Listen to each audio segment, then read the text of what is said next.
Authors Over 50, Writing in Life's Sweetest Third. Authors Over 50's weekly podcast celebrates writers and their journeys to publication. Writing after 50 is a whole story on its own, so let's skip to life's sweetest third and talk with authors about their journey from pen to publish. Welcome, I'm Julia Daly, your host, and I invite you to listen to interviews with writers who've achieved their goal of publishing a book just later in life. We've seen award lists for under 30 or under 40, but I've yet to see lists for those who've achieved a significant milestone of their own, launching a new career and publishing their first book after the age of 50. We will hear about these authors' inspirations, struggles, strategies, and the smell of that first book. These writers' journeys inspire me because I'm one of them. My guest today has more than 45 years of financial services and marketing experience. He's a graduate of Southwestern University in Georgetown, Texas, with a BBA in Business and Economics. He's a published songwriter, poet, and now novelist. His debut book is titled Before Dawn, and he's currently writing a second novel, Innocent Murder. He's from Dallas, but now lives in Trophy Club, Texas. He's still on a honeymoon with a new bride, has 2 grown children, and a Golden Doodle, Myles. Welcome to Authors Over 50, Robert Reeves. Hey, thank you. Nice to meet you and see you, Julia. Thank you. Thank you, Rob. Excited to be here. Our opening question, Rob, is always, so what took you so long to write your first book? Hey, it hasn't been that long. I'm still a young guy, right? No, not really. But no, that's an interesting question. You obviously just, said that about me. I have I've always had a creative side, but I've never, ever considered writing a book before. But literally what happened is I had a dream one night. It sounds like a fairy tale or a book in itself, right? But I had a dream one night. It was a totally different idea for a book, which I couldn't write because Stephen King had already taken my story from me. So it had to be a good idea, right? But anyway, I woke up one morning and I had this dream that I kind of woke up with, and I started writing notes and going, that'd be pretty great. I guess I could do that. Why not? So I did, literally started writing notes and outlining things and thinking about this book idea. And then later, maybe 2 days later, I went to a Barnes and Noble and looked down and saw a cover of a book with the same idea with Stephen King's name on it, but it didn't deter me or keep me from wanting. I just sat down and started thinking of other things that might be interesting, and put some ideas together, and I had already made the decision that I wanted to conquer that task of writing a book. So it led to this Africa story. Well, your debut novel that I'm reading has a dangerous premise, human eating lions. What was your inspiration? Have you ever visited Africa? I have. I've been to actually exactly where this takes place. It's been a long time ago, and I did not encounter any man-eating lions. But what I ended up doing, I was literally sitting in my den at that time at another house, and I had some African trophies, and I'm sorry, but they're from a long time ago. And I was going, you know what? I should do something related to, look at what I'm looking at. I should come up with. So the real story of the book is I've got some killers.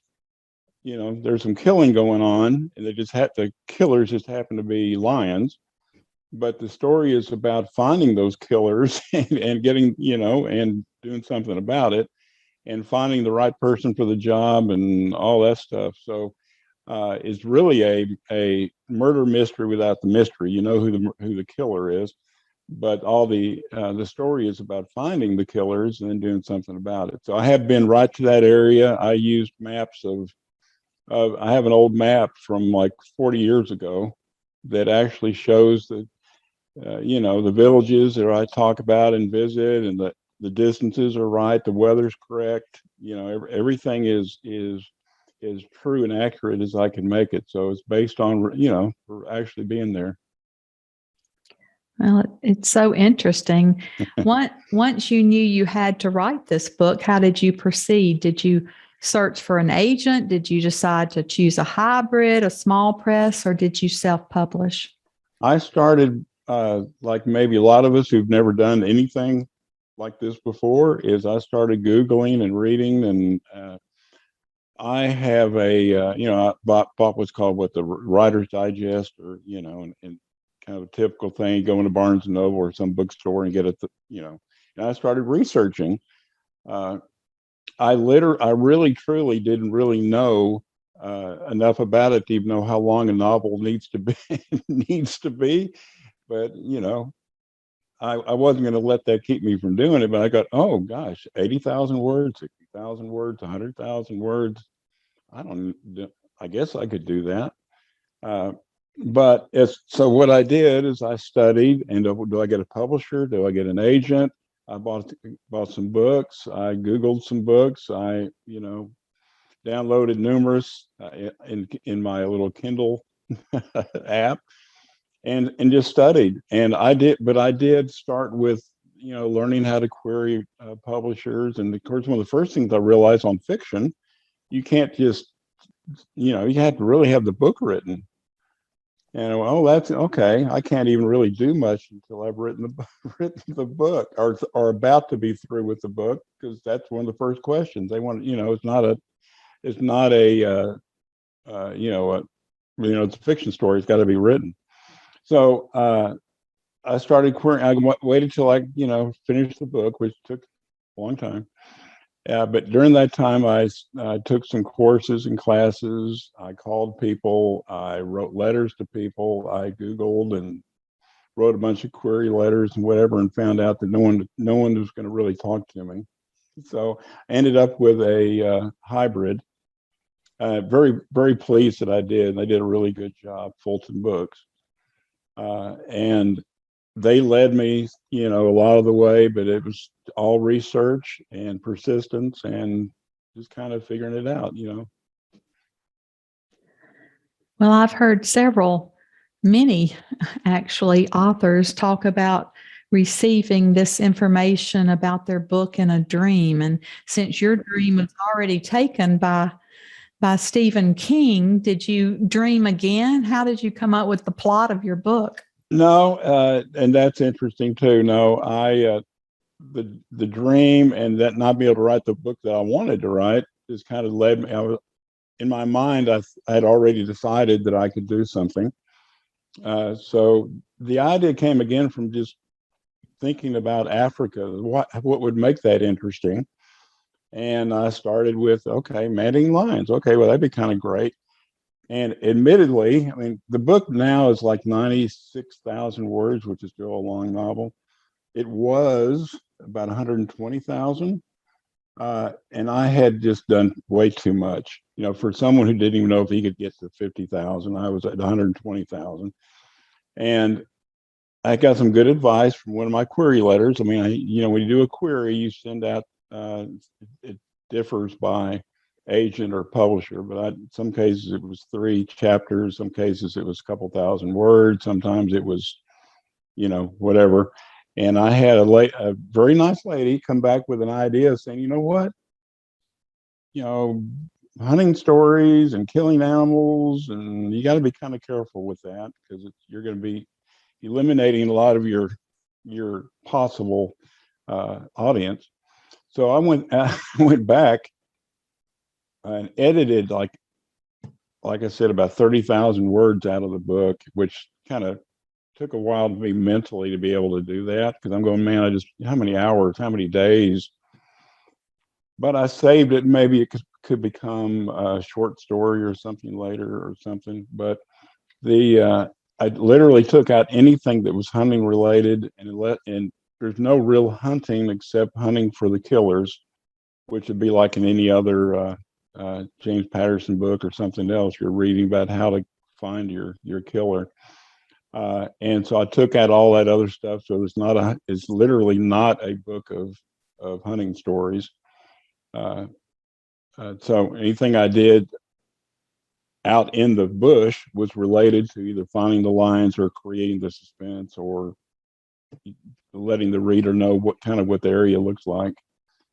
Yeah. Well, it's very suspenseful.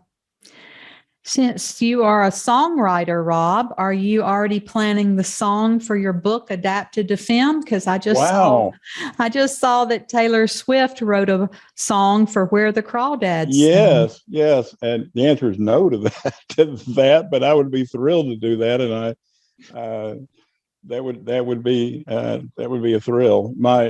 Again, it took literally 5 years or so to write this book, which is not proud to say, but I had so much all around. I had to learn a lot before I could, anyway, it takes a while to do things, especially when you're trying to self-teach yourself.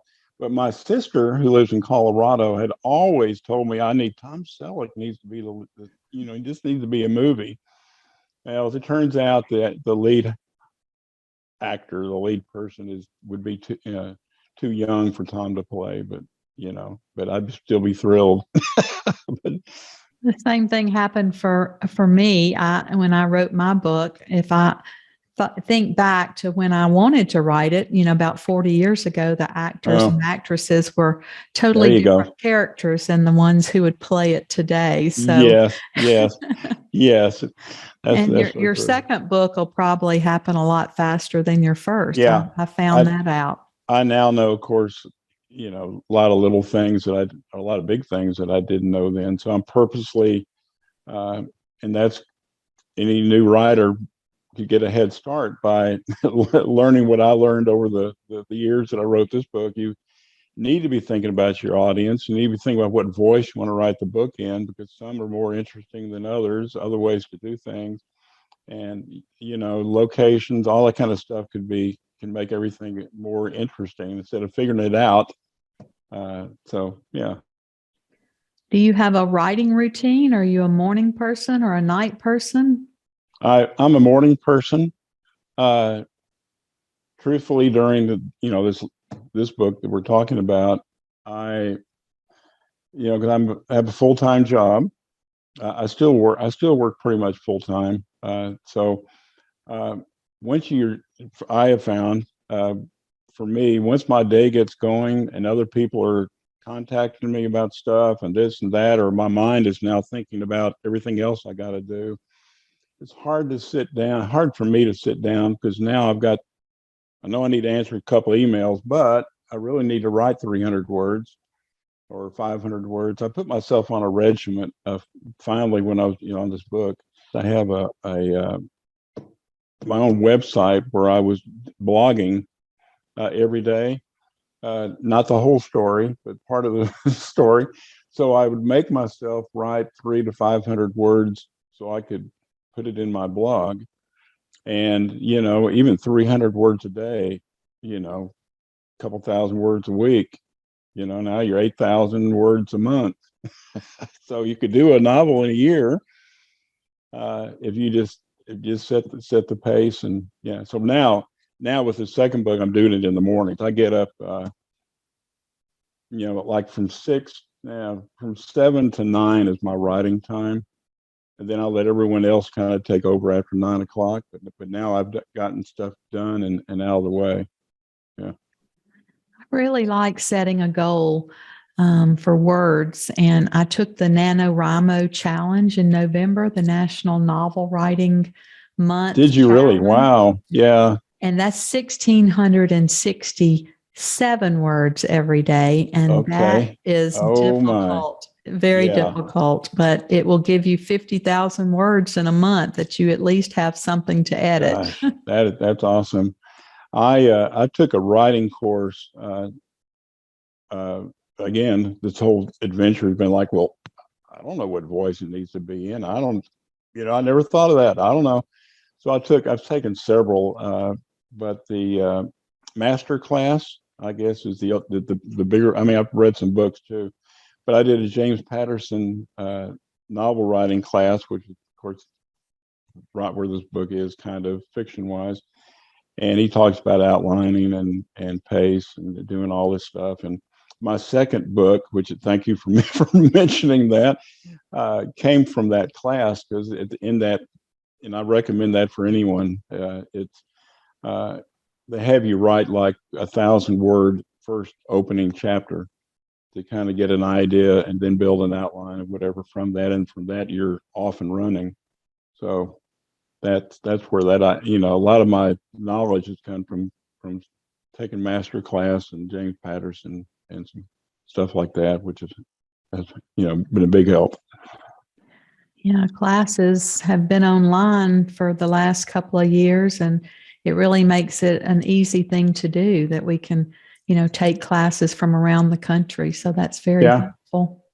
Well, and for new authors, again, I'm still am one. I did little things like go to the library. Of course, where I live, there are lots of libraries, there are a lot of suburbs. But some libraries have writing groups that meet.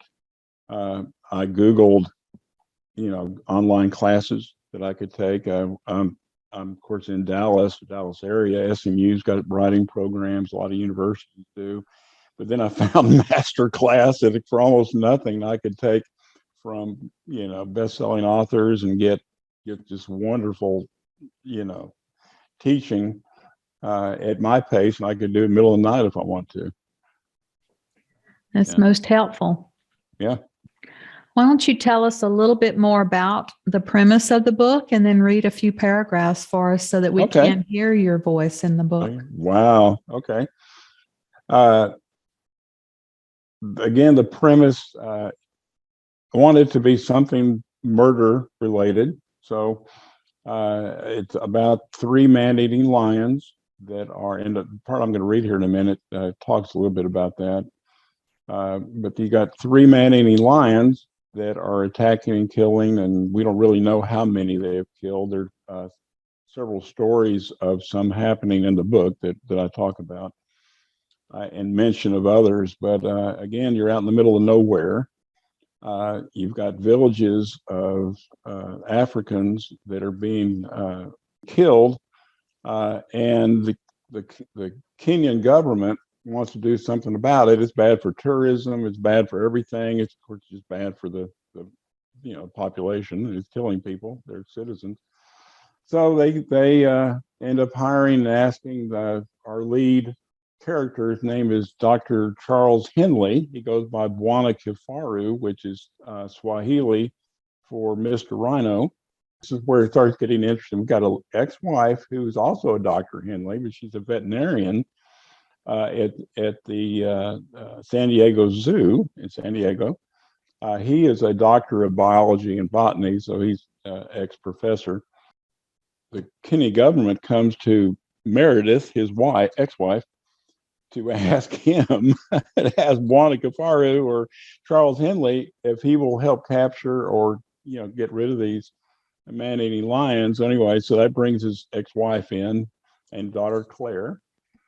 And obviously, Dr. Henley takes on the task and uses his lead hunter Myles Peterson, and Macaulay, his lead tracker or leading hunting assistant, if we were going modern day with it, but anyway, an African from that local area.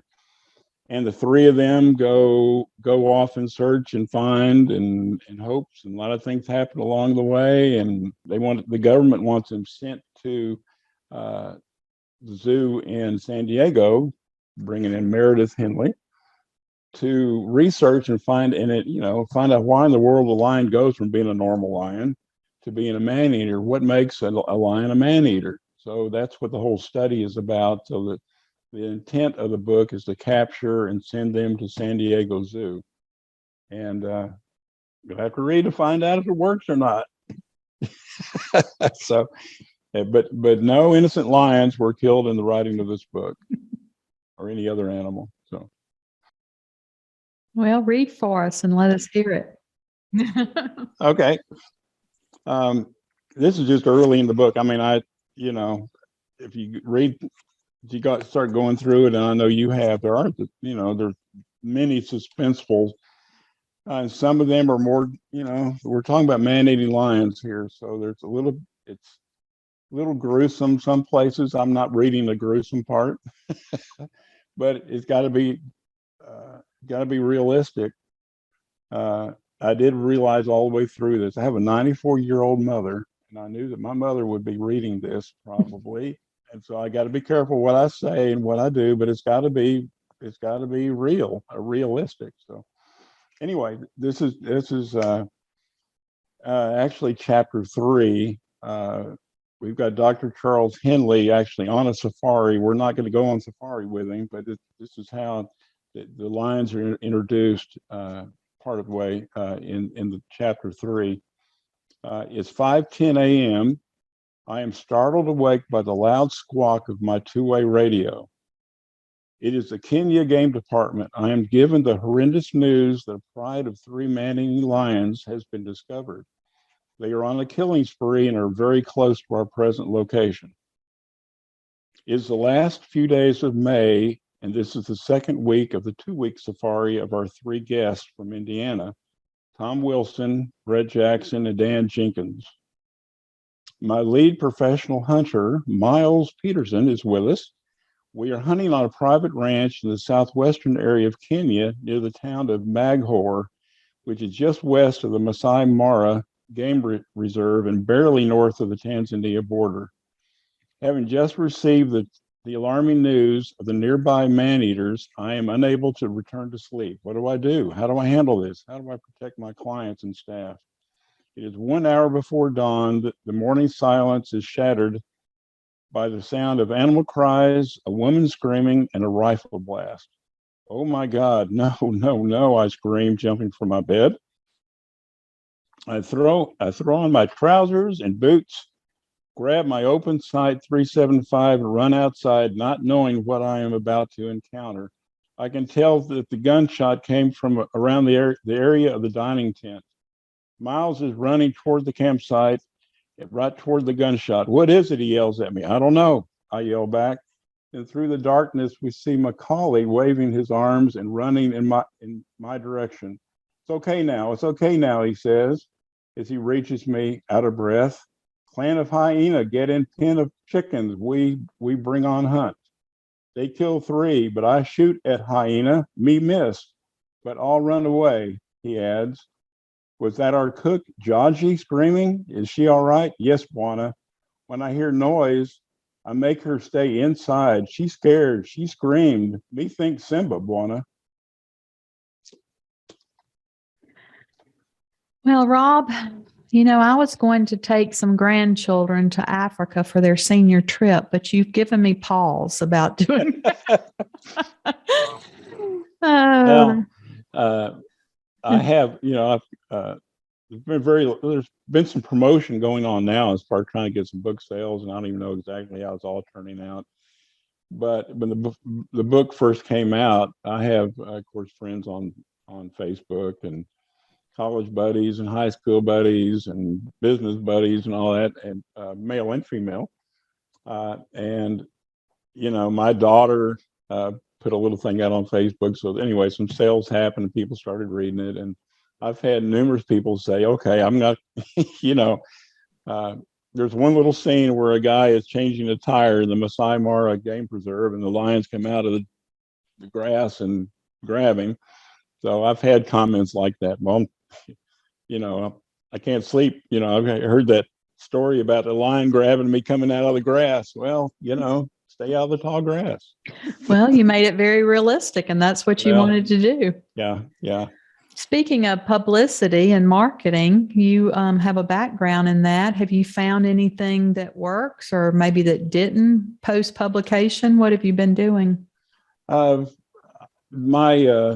And that's, I think, maybe a good thing, a good reason to have a hybrid type publisher. So I'm actually, nothing's free anymore. I have done some Facebook posts, and I have Instagram, and I have my own author website, and that blog that I've been writing for years, and I already had a following because it's somewhat from the blog. So I have been able to generate a fair amount of activity just by using my own whatever. But I right now have a campaign that started by by my publisher, Fulton, press releases, and I guess Facebook ads in a way, but it's not really to sell the book. It's more to drive them to my author Facebook page. So, and create interest, and they can read that and maybe and link that with my blog anyway. So it's kind of a process. Some of them myself, and I have had to. I mean, someone our age, my age, I won't put you at my age, but anyway, you can always ask a grandchild or someone younger on how to post things on Facebook. So I've had to do some, but yes, in my insurance, and I have an insurance and mortgage background, so I've already done things like that to create followers or whatever. So I had to create my own LinkedIn, my author LinkedIn and stuff. So I've met a lot of people online through LinkedIn and Facebook that are author related. Do you still make time to read, or do you not have time to read anymore? Well, I haven't. Yes, I do, because I do it on purpose. Now I do it purposely. I mean, I'll walk into. Here's a good example. I don't have to do everything James Patterson wise, but something that's fiction. I'll, if I'm at the bookstore, I'll first look down and go, okay, let's see what. Okay, he's using we, so he's not first person. Okay, here's one I could hardly believe. Okay, so he thought it's first person. So I part of my research was, once I decided how I was going to write this book, is I read some books on purpose from a few different authors, maybe not the entire book, but enough to find out how to do things, how to write the dialogue and all that. But I try to read James Patterson. John Grisham's a favorite of mine too. He's, of course, more the lawyer, legal side and all that, but I love reading how descriptions are given, how to describe what the person looks like, where the location, that's all about what I was trying to learn to do. I mean, if I'm in Masai Mara Game Reserve, how do I let you know that's where I am, and how can you feel and smell, and what would you be seeing if you were there with me? So it kind of brings the reader into the story. Well, yes, I absolutely read. That's important. Yes, I think it feeds us as writers to see what everybody else is doing out there. Yeah. Well, Rob, you are an Eagle Scout, and I've never met one who didn't impress me. How did choosing that endeavor at a young age prepare you for life's challenges? Wow. Well, you kind of like deciding you're going to write a 100,000-word novel. Once I got involved with scouting, I knew I wanted to go all the way through and not just stop. And so all the way to Eagle Scout's a pretty big endeavor, or it's a big endeavor. So I just learned not to give up, or not to quit. It never felt like giving up, but there's always enough work to be done. I had to learn how to get it all done, do your schoolwork, and get from one end to the other and come out as an eagle. So same idea. You start with page one or the first word of your novel and try to get all the way to the end. Well, I think that's great advice. And our writers over 50 are a different set as well. And that's one great piece of advice, to just keep plowing through until you finish. Do you have any other advice for writers over 50? Well, if nothing else, just don't let the what could be overwhelming, the thought of maybe that was an advantage I have, because I had at the time, because I didn't know enough to be discouraged by it. Now, of course, and I'm still going to write a second book. I've already started the second book, but it's a big endeavor, but it's not, if you take it little pieces. Since we're talking about Africa, how to eat an elephant, one bite at a time. How do you write a 100,000-word novel? We used to do one word at a time, or in this case, maybe 300 words a day. Sometimes I'll look up, oh, I've already written 1,000 words. You start, you get into it sometimes. So yeah, my advice would be just do it. If you had that interest, just watch this podcast, learn from people, and then just jump in and do it. It can be done for sure. It can be. It's quite a challenge and very worthwhile. So thank you for your advice and your generosity and sharing with our writers and our listeners today. And we just appreciate your being here and so happy that you're now one of our authors over 50. Oh, thank you. Thank you for joining us today. Please look for Authors Over 50 every Thursday when we will have conversations with accomplished debut novelists over the age of 50. Please subscribe and share with a friend. And check out my own publication journey after 50 at www.juliadaily, that's D-A-I-L-Y, like dailynewspaper.com. Until next time, keep reading and writing. And remember, it's never too late to fulfill a dream in life's sweetest third.